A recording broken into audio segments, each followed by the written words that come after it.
Hey guys, welcome back.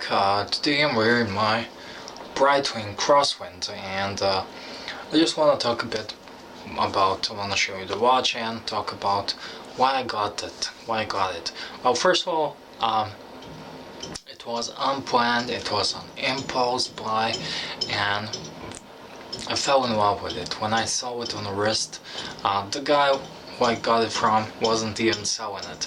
I just saw it on his wrist and I was so stunned and mesmerized by it, so I knew I needed to have it, and I had plans for buying a bit more upper scale watch. The usual suspects were Omega Seamaster 341, or not the mid-size, but I had a problem with that watch.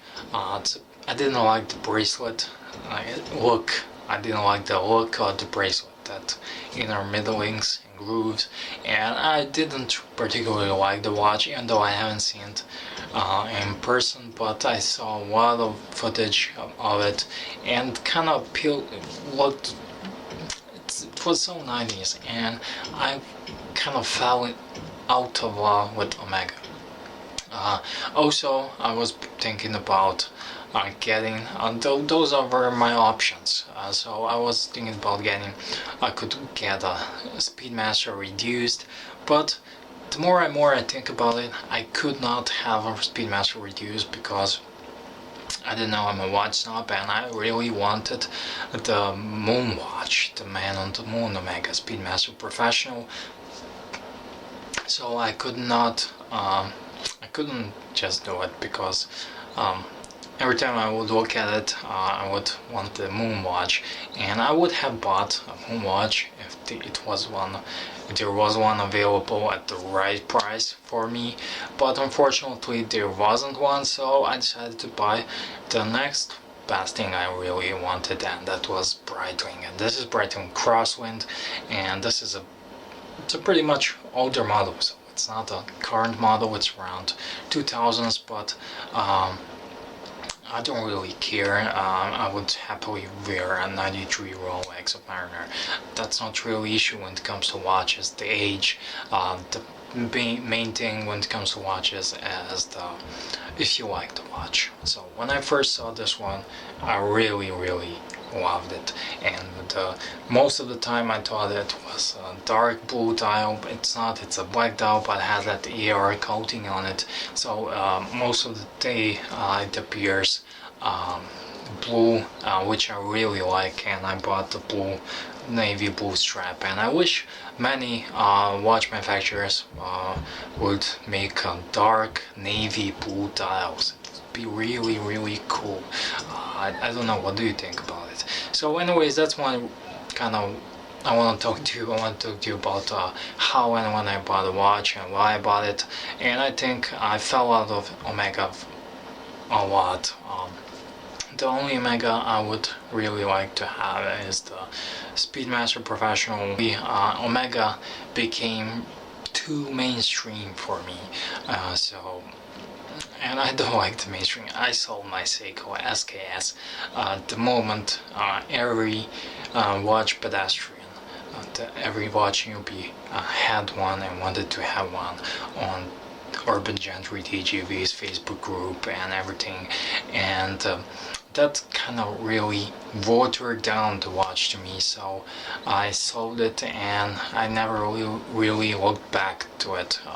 That doesn't mean I won't have one tomorrow or the day after tomorrow, but I kind of got rid of it, and I think that most of the guys, that next logical step after something is Omega Seamaster 300, and I really like the black one, but they are most rare ones, but I never really planned to get this watch, and my philosophy is always let the watches come to you, and this watch really came to me when I was selling my Junkers watch, the one I reviewed.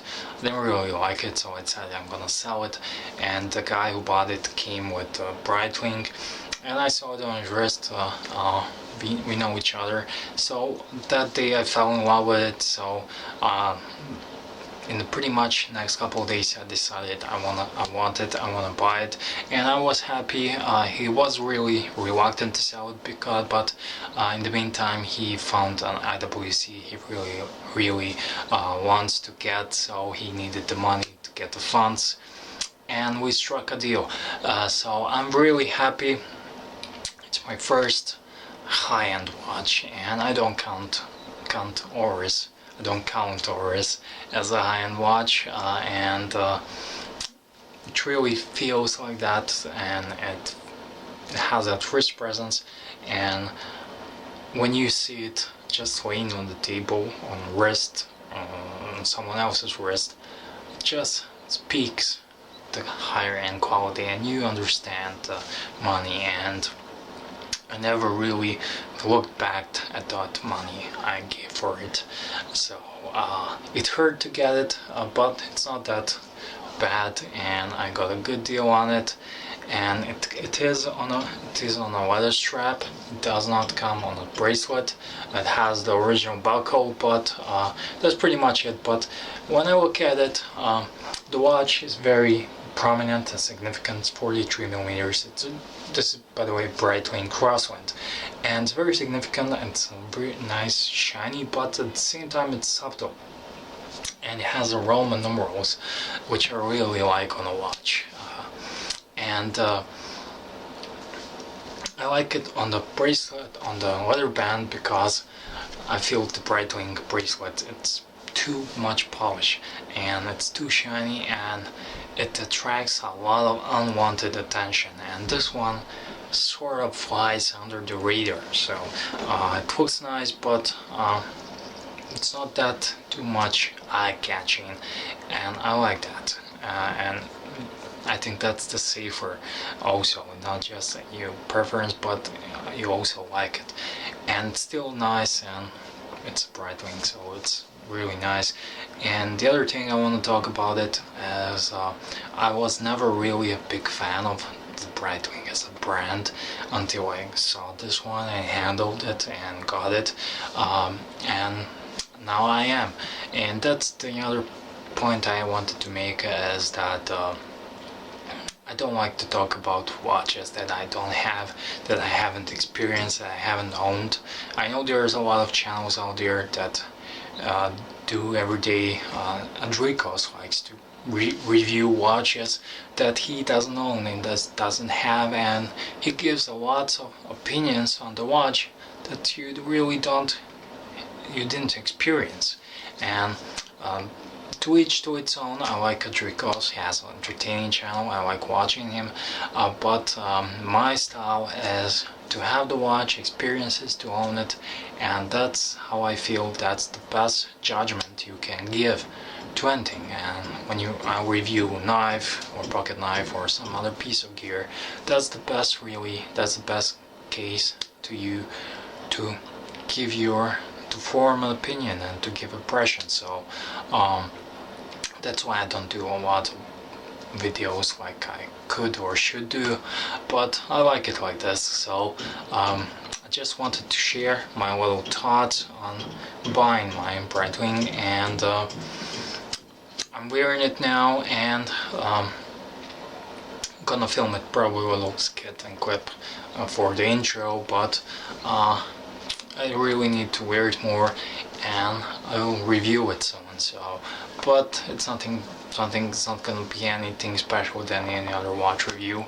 Other than that, it's my first higher-end watch, and I really like it.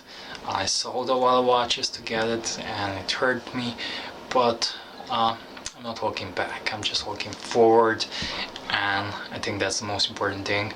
I was in the market for the Rolex Datejust 16234, but